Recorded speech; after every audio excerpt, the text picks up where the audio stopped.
A new report reveals that in 2010, Hunter Biden's closest business partner visited the White House countless times, even meeting with then Vice President Joe Biden and several of his aides. Visitor logs uncovered from the Obama White House showed that Eric Schwerin, who's been linked to Hunter Biden's foreign business affairs, not only met Joe and Joe Biden, but information about the extent of his involvement was first released in the now infamous Hunter laptop. The federal probe into Hunter Biden's activities is intensifying, and this now calls into question the extent of now President Joe Biden's involvement. So far, Biden has denied knowing about any of his son's dealings. So joining us now to help us parse through this escalating probe is Deputy Opinion Editor at Newsweek, Batya Ungar-Sargon. Batya, welcome. Thank you so much for having me. And so, but Batya, while we have you here, I want to get your hot take on Elon Musk buying Twitter. What's your kind of instant reaction to the potential purchase?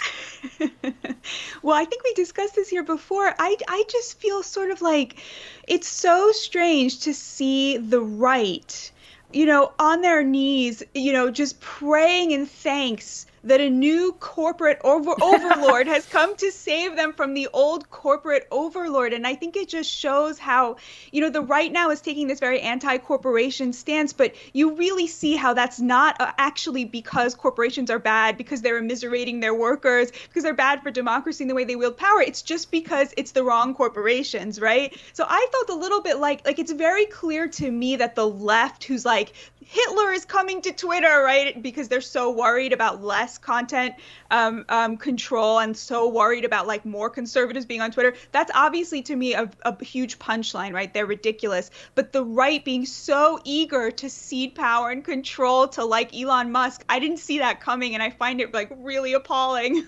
Yeah, someone, by the way, who's kind of cozy with, China. Nothing to worry about there, of course. Totally.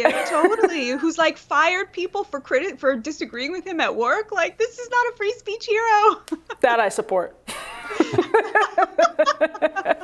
All right, I'll see myself out. Well, so the Hunter Biden story, to an extent, there are new details here, but the concept is not new. We have actually known for quite some time, despite the media, sort of brushing it aside and paying very little attention to it. Even if their own reporters are the ones who break the story, it doesn't matter how many times you get a New York Times report on Hunter Biden. They ignore their own reporting in the same way they would never do for other stories on their sort of commentary side. And CNN will ignore it, and MSNBC will ignore it. But we've known actually that Hunter's business associates during the Obama White House, after the Obama White House, have had, they have had their face time with Joe Biden. So, Batya, I guess I'm interested in what you think about the media's pattern of non-coverage. What is it about Hunter Biden that would make the media cover the story? Like, what is it? This is like, I know it's not entirely new, but there's new information here. And in, I think, a normal, healthy media ecosystem, this would be big news, but it's not. So what would be? Yeah, I mean, we know what the story would have been covered like if this was like a Trump son, right? Because, as Ryan, as you've done really great reporting on, you've shown how Jared Kushner, yes, his whole connection with Qatar may have actually led to U.S., foreign policy when it comes to the Middle East there, and how problematic that was and how important it was that we cover those things, conflicts with the emoluments clause and so forth, Ivanka Trump's trademarks with China, right? All of that stuff raised real problems, real ethical concerns, and the media did a great job of covering it, perhaps a little bit too much of a good job. They really did go overboard in some of these things. Whereas here you see, exactly like you said, Emily, just like a total taboo on covering this. They won't even ask him. Now, to me, this latest revelation is not necessarily a smoking gun. There could have been legitimate reasons, legitimate conversations happening there. Who knows, right? But at least President Biden should have to answer questions about it, right? And the only person even asking him about this is Peter Doocy from Fox News, right? He's the only one who's even curious about what went on in those meetings. So I totally agree with you. I think this is completely a media story. And the only part of that I would quibble with is that, so my beat the last 15 years or so has been, corruption in Washington, mm-hmm. pay-to-play, influence peddling. And one thing I've, discovered over that period of time is that the media just doesn't care. Yeah, that's true.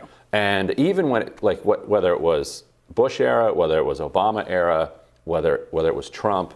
Now Trump, they cared about the kind of like Trump hotel stuff, like that, that, and anything that fit into the kind of Russia gate, like if there was kind of Russian influence peddling or that sort of thing, that would play. But all the reporting that we did on Saudi, the UAE, Qatar, and the Trump and Trump kids corruption. Maybe I got invited on to CNN once or something. Yeah. Maybe MSNBC once. Like, it was just not something. But if we did a Russia story, anything because we did a couple like Russian corruption, like legitimate Russia corruption stories, boom, they're like massively interested in those because that fit into kind of a political lens. But if it's straight corruption, kind of pay to play, they just don't want to hear about it. It's more of a like. Well, that's how Washington works. Like this Chinese company paid the family of somebody to get influence, or they paid the Podestas or they paid the Bidens. Yeah.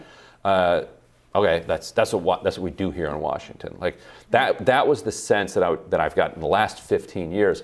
Now the fact that Biden is president, I think, elevates it to a place where you would think that the media would start to say, okay, what you discuss it? Because now there are questions, like actual questions that can be asked. Okay. You had this 2010 meeting. What was that meeting about with Hunter Biden's business associate? Did he mention these clients? You may not have known that he was working with your son with this client, but did he mention that client? Because that's often also how it works. Sometimes you don't come up to somebody in Washington and say, "Hey, my client needs X." Yeah. You say, "Hey, could you do X?" And then everybody assumes that that's your client.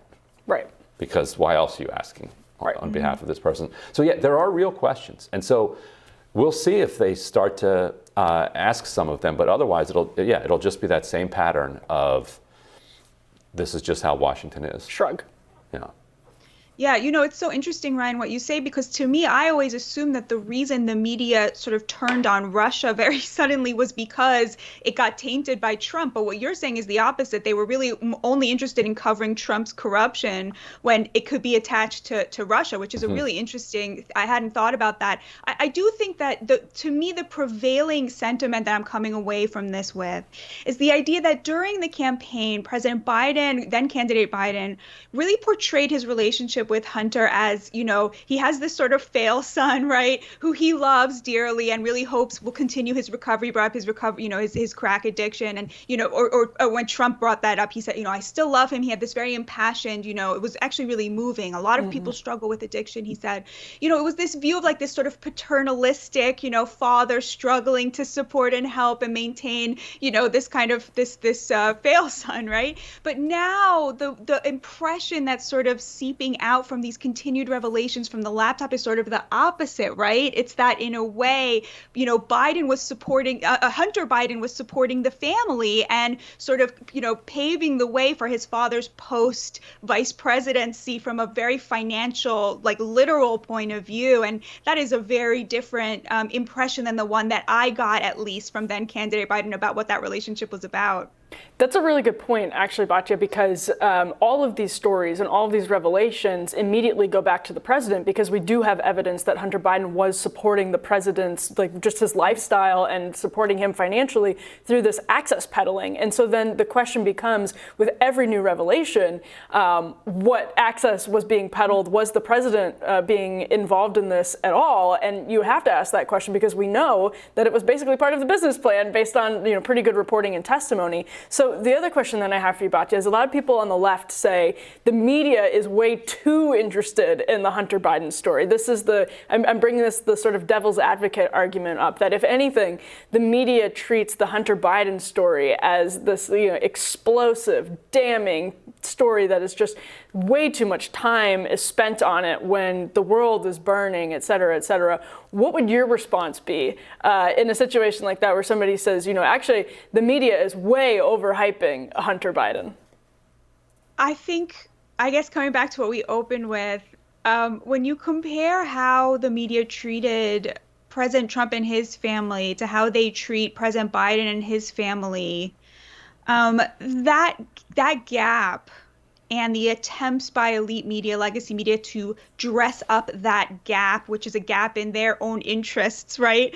To dress that up as some sort of journalistic ethic, that to me is the reason that Americans have zero trust in the media right now, and why it's falling and falling and falling. And the lack of accountability, the lack of explanation to the people about like why we did it like this here and why we are doing it like this here. I mean, maybe they have a good reason to not cover, this stuff in the legacy media now, but they're again, just like they don't ask President Biden to answer for it, nobody asks them to answer for it. So I guess, Emily, I could see how somebody, in the right-wing media ecosphere could say, look, you guys keep talking about this, and like there are huge problems right now, inflation, gas prices, war in Ukraine, like isn't this kind of a sideshow? But at the same time, to me, it comes back to something that's very important, which is the role of the fourth estate in American politics and the American power structure and how it's failing. Yeah, I think, and they need to take corruption in Washington much more seriously. And I think their refusal to do so has really fueled so much of the anger. Well, and it fuels the corruption. That's the other thing. I mean, the less interested the media is in this, the more the Hunter Bidens and other families know that they can get away with it. And the effect of that is you're having conversations with China, with adversarial countries that are not good for people here, for workers here, but are great for elite pocketbooks. Yep. Yeah. Absolutely. 100%. Batya, thanks so much for joining us. Thank you so much for having me, guys. We'll be back with more Rising after this.